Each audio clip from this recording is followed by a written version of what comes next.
Gus Jazil, ini kan tiba-tiba kemudian Presiden mengatakan apa namanya soal revisi Undang-Undang ITE dan itu kemudian kalau kita amati perkembangannya kan 2016 sebenarnya sudah ada revisi.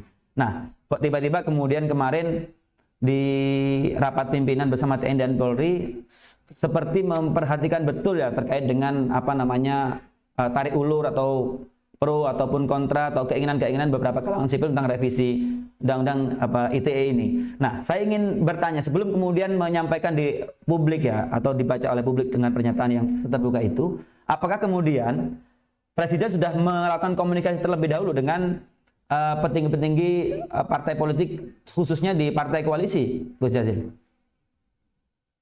Yang saya tahu belum ada komunikasi, tetapi apa yang disampaikan oleh Presiden itu pasti berdasarkan pertimbangan-pertimbangan yang berkembang di masyarakat, khususnya terkait penggunaan Undang-Undang ITE. Nah, saya ulang, jadi Undang-Undang ITE ini diputuskan di tahun 2008, Undang-Undang Nomor 11 tentang Informasi dan Transaksi Elektronik. Nah, pada ketika undang-undang ini diputuskan, ini diperlukan karena memang ada kejahatan-kejahatan elektronik terkait dengan transaksi palsu, penipuan, dan lain-lain.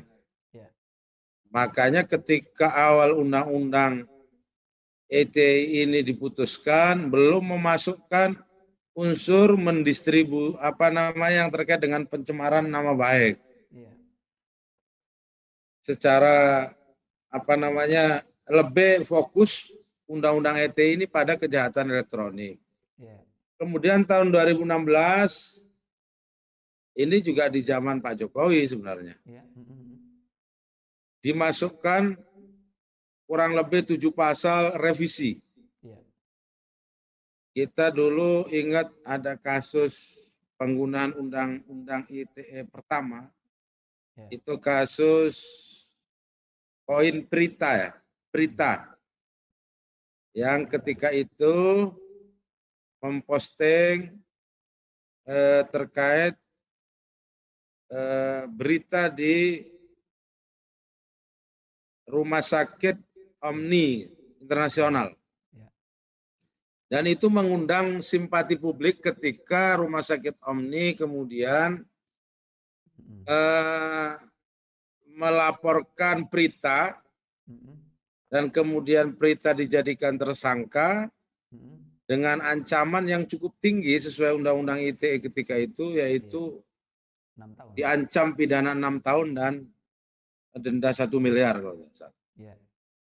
Nah, sampai hari ini, Caulung, sampai hari ini kita dapat mencatat kurang lebih ada hampir 300 kasus yang didasarkan pada laporan Undang-Undang ITE sejak periode 2008 sampai 2019. Nah, yang paling banyak ini terkait dengan pasal 27, yang pasal 27 itu pernah juga direvisi terkait dengan pencemaran nama baik. Itu ada 200 kasus. Kenapa saya bilang bahwa revisi ini relevan untuk bahkan kalau saya pribadi ini dirombak total. Jadi dipisahkan saja soal transaksi elektronik itu tersendiri dengan soal informasi elektronik. Soalnya itu sesuatu yang berbeda. Apalagi kalau menyangkut soal penghinaan, pencemaran nama baik, itu juga menjadi sangat multitafsir. Yang kedua, di perubahan 2016 juga dimasukkan bahwa terlapor atau tersangka yang dilaporkan terkait undang-undang elektronik juga bisa dilakukan penangkapan. Padahal dulu di yang lama itu penangkapan harus seizin pengadilan. Belum lagi kewenangan pemerintah juga untuk mencegah informasi yang dianggap memiliki konten Iya. eh, penghinaan dan lain-lain. Nah, itu kira-kira sehingga Presiden membutuhkan atau mengusulkan untuk direvisi. Kami sepakat itu, Pak Ulum, karena undang-undang ini sejatinya lebih pada titik tekannya itu pada transaksi elektronik. Tapi yang muncul justru lebih banyak pada pemidanaan kepada mereka yang aktif di dunia elektronik, sehingga dianggap pemerintah itu melakukan pengendalian informasi bahkan pengekangan terhadap kebebasan berekspresi. Sekali lagi saya sepakat itu, dan seperti lagunya tadi, tentu koridor revisi ini harus memperhatikan norma konstitusi kita, Pancasila dan Undang-Undang Dasar. Khususnya soal keadilan sosial dan jaminan kepada warga negara untuk menyampaikan pendapat. Saya pikir itu, Cak Ulung. Baik. Kita bicara tentang seberapa penting tadi, itu sebenarnya sudah diulas, ada perbedaan klaster tadi yang disampaikan Gus Jazil bahwa transaksi elektronik dan informasi elektronik itu harus dipisahkan. Nah, kita ingin tahu lebih detail. Karena kan kalau kita mengacu dari kronologisnya 2008 sudah disahkan, kemudian 2016 juga sudah diubah begitu ya. Kalau kita mengacu ke data Koalisi Sipil ini, bahkan sejak tahun 2016 sampai dengan tahun 2020, kasus-kasus yang berkaitan dengan pasal 27, 28 dan 29 Undang-Undang ITE ini mencapai 744 perkara, yang kemudian sampai pada inkrah ya itu 676 perkara. Kalau LBH Pers sendiri yang tahun 2020 ini ada 10 jurnalis yang kemudian kerja pemberitaan atau kerja jurnalistik ini kemudian bermuara atau dijerat dengan pasal-pasal Undang ITE. Nah, kita ingin mendapatkan informasi lebih lanjut begitu dari, kalau di DPR sendiri perbincangannya seperti apa antar fraksi misalnya kan kalau kita lihat kan semua partai hari ini bersepakat untuk setuju ya dengan keinginan dari Presiden Jokowi bahwa perlu ada revisi Undang-Undang ITE sendiri ini. Gus Jazil. Kalau di DPR setahu saya revisi Undang-Undang ITE ini belum masuk pada prolegnas. Nah, justru yang ramai di DPR itu kemarin kan RU Pemilu, bukan Undang-Undang ITE. Tetapi karena situasinya ini saling banyak lapor, terus penggunaan Undang-Undang ITE yang kemudian dianggap diskriminatif, dianggap pemerintah itu juga melakukan pengekangan atau intimidasi, merepresi kepada mereka yang kritis. Ya tentu pemerintah juga atas dasar itu pemerintah mungkin lewat Presiden ingin lebih mendudukkan Undang-Undang ITE ini dengan melakukan revisi. Tetapi pada prinsipnya karena pembuatan undang-undang atau revisi undang-undang ini disepakati oleh kedua belah pihak, jika memang Presiden atau dalam pengertian pemerintah ingin merevisi, maka segera masukkan saja draft revisi Undang-Undang ITE ini kepada DPR, dan saya yakin teman-teman semua fraksi melihat dari pernyataannya akan setuju dengan undang-undang revisi ini. Tetapi per hari ini, Cak Ulung, kalau lihat di list program legislasi nasional tahun 2021, revisi Undang-Undang ITE belum masuk. Maka menurut saya mengapresiasi kehendak Presiden, inisiatif Presiden untuk merevisi. Maka mungkin pemerintah sudah ada draftnya, naskah revisinya. Nah, tentu nanti tugas teman-teman di DPR Bagi yang setuju akan dimasukkan kepada list dulu. Setelah masuk list langsung masuk kepada badan legislasi atau komisi yang berkaitan dengan informasi publik, Komisi 1, untuk membahas naskah perubahan sekaligus melakukan sinkronisasi, sosialisasi, pembahasan sampai pada keputusan pasal mana saja yang akan dicabut, direvisi, atau ditetapkan kembali. Tetapi setidaknya kalau kita merefleksi semuanya, memang kita perlu undang-undang yang baru. Karena undang-undang ITE ini sudah direvisi lagi, nanti direvisi lagi, tidak akan jauh berbeda. Tidak akan jauh berbeda karena antara awal dengan ujungnya itu terputus. Ada di situ ada transaksi elektronik, ada diseminasi informasi. Kan berbeda itu. Nah, pada pasal perubahan tahun 2016 yang disebutkan tadi dari pasal 26, 27, 28, 29 itu semua soal distribusi dan mentransmisi informasi. Bukan transaksi, tapi soal distribusi dan mentransmisi informasi. Dan bentuknya hampir sama saja. Hampir sama pasal 27, 26 itu hampir sama.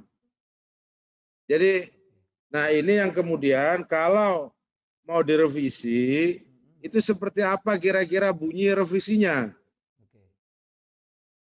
Tapi penting untuk kita semua, terutama para media yang pengamat atau dunia kampus itu untuk memikirkan satu draft undang-undang yang baru terkait dengan informasi. Mungkin etika informasi atau diseminasi informasi itu tersendiri di luar transaksi elektronik. Begitu, Cak Ulung. Oke, sebelum kita ke Suparji Ahmad ya, Pak Suparji Ahmad, saya ingin tanya catatan penting dari PKB, Gus Jazil. Kalau kita melihat kan ada beberapa suara tentang misalnya pasal 40 tentang pemutusan akses ya kan.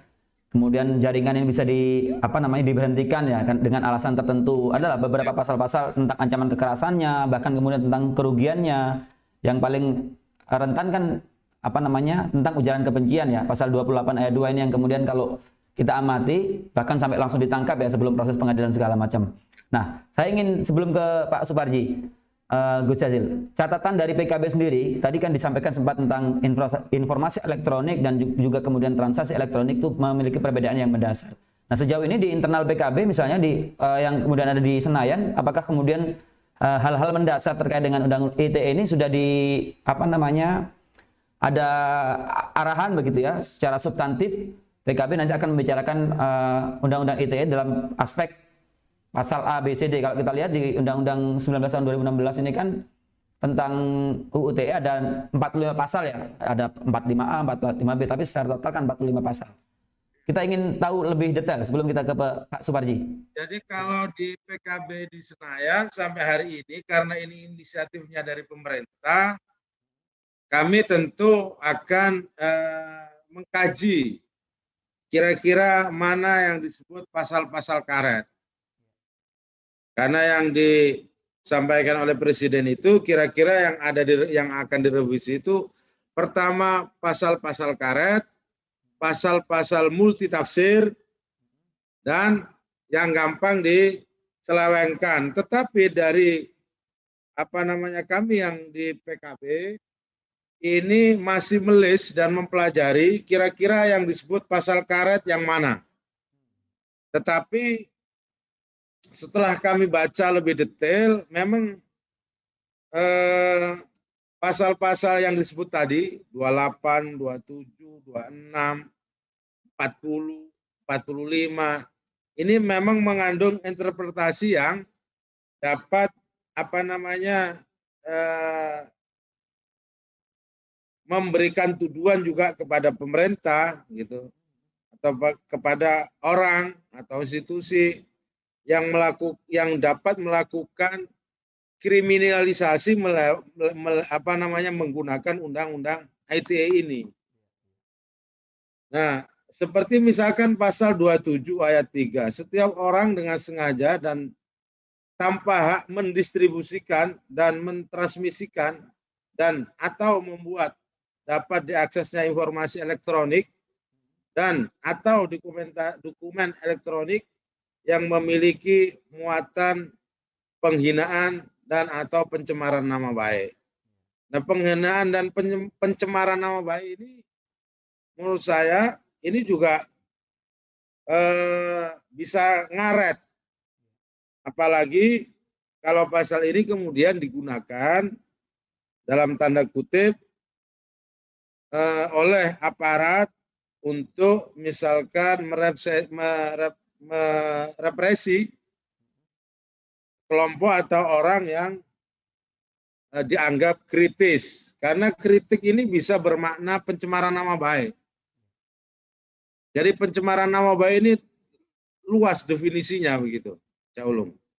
Makanya PKB kalau sepanjang yang dipelajari oleh PKB dan kita semua, supaya lebih detail yang disebut pencemaran nama baik itu apa, penghinaan itu apa. Kalau ibaratnya gini, kalau kupingnya tipis, orang tidak menghina, itu kedengeran seperti menghina. Baru ngeritik sudah dianggap penghinaan. Diberi nasihat dianggap penghinaan. Orang yang memberi nasihat dianggap pencemaran nama baik. Itu bisa terjadi gitu, Cak Ulum. Jadi dari PKB sampai hari ini karena ini baru diwacanakan oleh Presiden, tentu kami bersiap untuk mempelajari lebih lanjut mana pasal-pasal yang dianggap pasal karet. Sehingga nanti revisi yang akan disampaikan mungkin draftnya oleh pemerintah bisa kita cari bandingannya. Ini kan keinginan Presiden untuk melakukan revisi Undang-Undang ITE ya Pak dan menghapus pasal-pasal karet. Nah, sedangkan dari Kominfo sendiri nih minta untuk membuat pedoman interpretasi Undang-Undang ITE. Sebenarnya urgensinya itu seperti apa sih revisi antara revisi dengan interpretasi Undang-Undang ITE ini, perbedaannya seperti apa? Dan sebetulnya ini ada apa ya, ketidaksinkronan antara Presiden dengan anak buahnya gitu. Apakah ini menandakan bahwa belum ada komunikasi antara Pak Presiden dengan partai koalisi seperti tadi yang dibilang Gus Jazil, atau seperti apa melihatnya? Terima kasih. Pertanyaan Reza, apakah kemudian ada miskoordinasi nih antara Presiden dan kemudian anak buahnya bahkan dengan partai koalisi? Gus Jazil, bisa dijawab pertanyaan Reza dan seberapa urgent? Ya, sebenarnya apa yang disampaikan oleh Pak Dr. Supanji Ahmad ini, atau minimal Menteri Kominfo harus mengundang beliau sebelum seandainya melakukan interpretasi, karena beliau bukan aparat interpreter. Jadi apa yang mau diinterpretasi jika pada materinya itu memang multitafsir seperti yang sudah disampaikan oleh Pak Suparji Ahmad. Bagaimana tadi mengkontekskan, menginterpretasikan. Kalau misalkan memaksakan untuk interpretasi antara transaksi elektronik dengan informasi elektronik di dalam satu undang-undang ini. Makanya saya dari yang disampaikan oleh Pak Dr. Suparji Ahmad tadi, saya setuju itu ada moratorium. Jadi kepada aparat penegak hukum, sembari seandainya Menteri Kominfo juga mau melakukan interpretasi atau Kapolri mau menyusun pedoman, ya sementara itu dilakukan moratorium dulu saja. Karena memang di Undang-Undang ITE ini antara tujuan dengan apa yang terjadi di lapangan itu berbeda. Karena apa? Karena soal interpretasi atau mencampur aduk seperti yang disampaikan oleh Pak Dr. Suparji tadi, seperti yang kasus yang pernah ditanganinya tadi. Jadi ini kan undang-undang soal transaksi elektronik, soal kerugian itu kerugian materialnya apa. Kalau misalkan ada orang demo itu termasuk merugikan atau tidak, atau orang menyampaikan kritik di mana kerugiannya. Tetapi di Undang-Undang ITE ini, kalau bahasa Jawanya itu seakan digebiah uyah. Jadi asal ada orang yang tersinggung, pakai undang-undang ini. Asal ada orang yang kemudian merasa dicemarkan, pakai undang-undang ini. Ada yang merasa terancam, pakai undang-undang ITE. Ada orang yang merasa sara, rasis, terhina agamanya, pakai undang-undang ini. Jadi akhirnya undang-undang ITE ini karena semua informasi berdasarkan transmisi, semua transmisi teknologi apakah itu YouTube, Twitter, Instagram, dari situ bermulanya. Padahal mereka kan sebenarnya pengguna dari platform itu. Nah, itu yang di Undang-Undang ITE ini karena menyangkut transaksi elektronik soal transaksi elektronik, maka itu bertanggung jawab. Sekarang bagaimana dengan informasi? Karena setiap orang menggunakan platform informasinya, bukan untuk transaksi, tapi tadi menyampaikan informasi. Kemudian ketika seseorang menyampaikan informasi atau menyampaikan pendapat, ada yang tersinggung, pakai undang-undang ini. Ini Pak Ulung yang menurut saya boleh saja Kominfo atau Mbak Raisa untuk menyusun interpretasi, tapi saya yakin ini juga harus melibatkan para ahli hukum agar pasal per pasal ini betul-betul sesuai dengan konteks hukum, bukan konteks bahasa informasi gitu. Assalamualaikum. Waalaikumsalam warahmatullahi wabarakatuh. Yang saya ingin tanyakan pertama, ini kan bicara tentang substansi hukum, kultur hukum, dan politik hukum. Nah, saya lihat ketika ini kan undang-undang yang disahkan oleh rejim SBY, tetapi pada saat itu kita tidak mendengar ada orang yang kemudian tersangkut terkait undang-undang ITE ini. Nah, itu. Nah, undang-undang UTI ini kan marak digunakan pada saat rejim atau Pak Jokowi berkuasa. Nah, saya melihat ini kan masalah interpretasi aparat penegak hukum terhadap undang-undang ITE itu sendiri. Nah, interpretasi ini tentu sangat dipengaruhi oleh politik hukum. Nah, sehingga hukum ini kemudian keadilan hukum itu tidak ada. Kelihatannya seperti itu, digunakan untuk menerabas lawan politik yang tidak sesuai dengan keinginan rejim. Jadi ini hanya, kalau saya melihat ini kan masalah, mau diubah pun undang-undang ITE ini, kalau kultur politik, kultur hukum penyidik yang dipengaruhi oleh politik hukum penguasa, maka juga tetap akan sangat berbahaya. Tetap juga akan ada korban-korban yang lain, korban-korban yang baru. Saya pikir itu.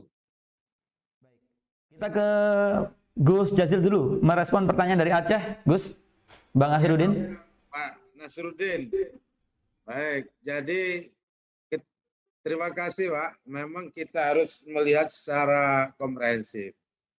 Tahun 2008 ketika Pak SBY atau zamannya Pak SBY diputuskan, makanya sudah mulai ada aplikasi sistem elektronik yang terkait dengan transaksi-transaksi.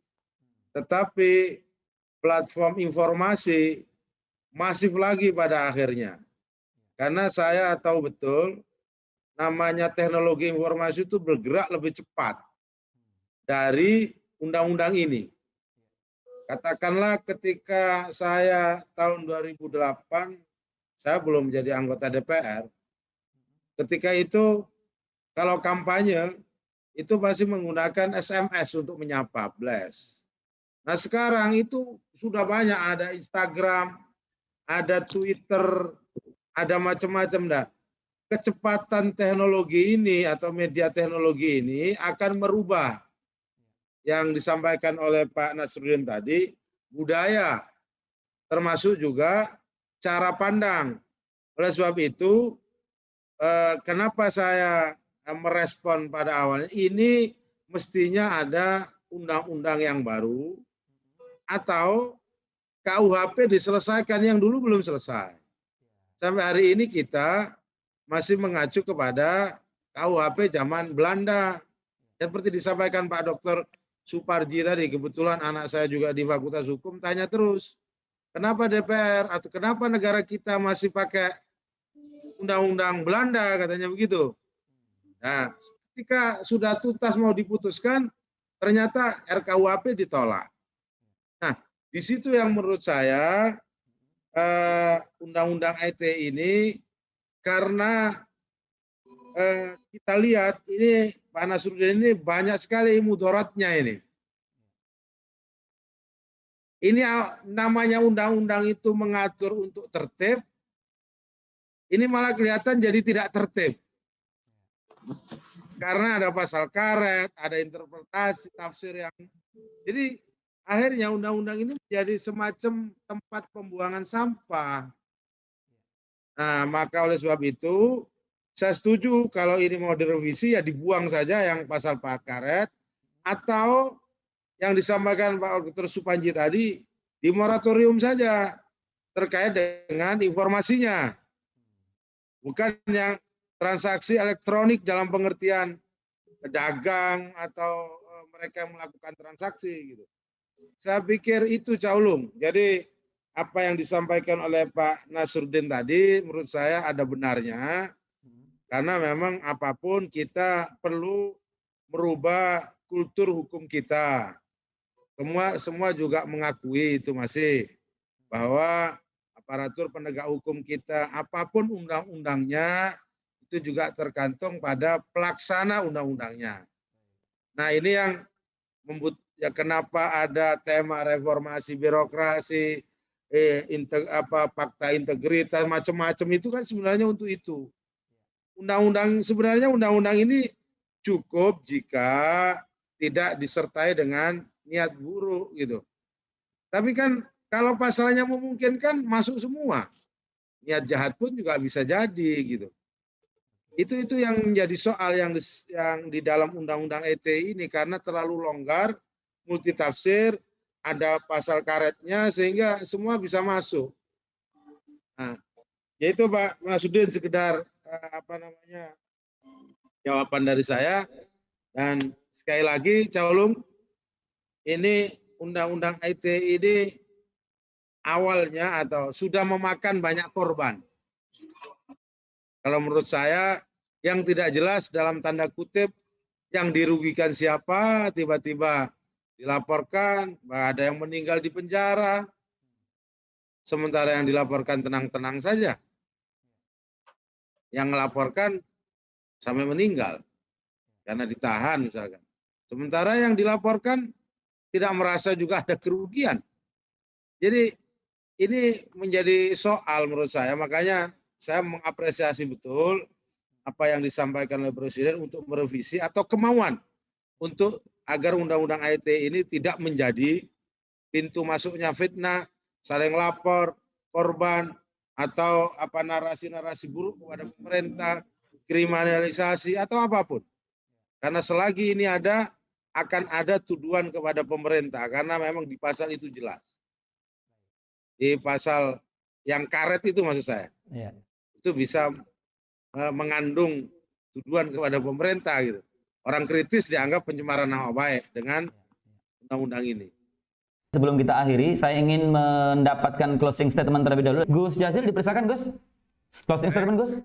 Ya, saya pikir terkait undang-undang ITE ini tidak cukup niat baik dari Presiden, tetapi perlu langkah-langkah yang dapat diidentifikasi bahwa Presiden itu serius untuk melakukan revisi atau apapun terkait dengan perbaikan Undang-Undang ITE.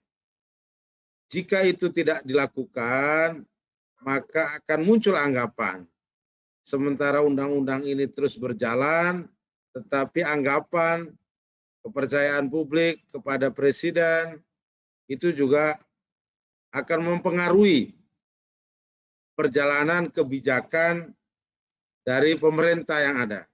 Oleh sebab itu saya mengajak, jika betul presiden mau melakukan revisi terkait Undang-Undang ITE ini untuk didukung bersama, tetapi nanti akan melahirkan undang-undang yang betul-betul secara substantif tidak mengandung pasal-pasal karet maupun multitafsir dan juga bisa dilaksanakan di lapangan dengan betul-betul efektif dan berkeadilan.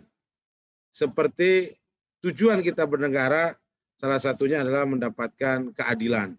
Oleh sebab itu, kepada RM yang siang ini dan pemirsa semuanya, apapun hukum, peraturan yang dibuat oleh pemerintah, toh pada akhirnya semata-mata ditujukan untuk mewujudkan kesejahteraan dan keadilan. Apa gunanya kita memiliki Undang-Undang ITE jika manfaatnya tidak terasa untuk keadilan, atau justru memunculkan silang pendapat, saling lapor, meskipun kita memiliki undang-undang ini. Saya pikir itu, Cak Ulum. Baik. Terima kasih. Salam hormat untuk teman-teman. Salam sehat juga untuk teman-teman.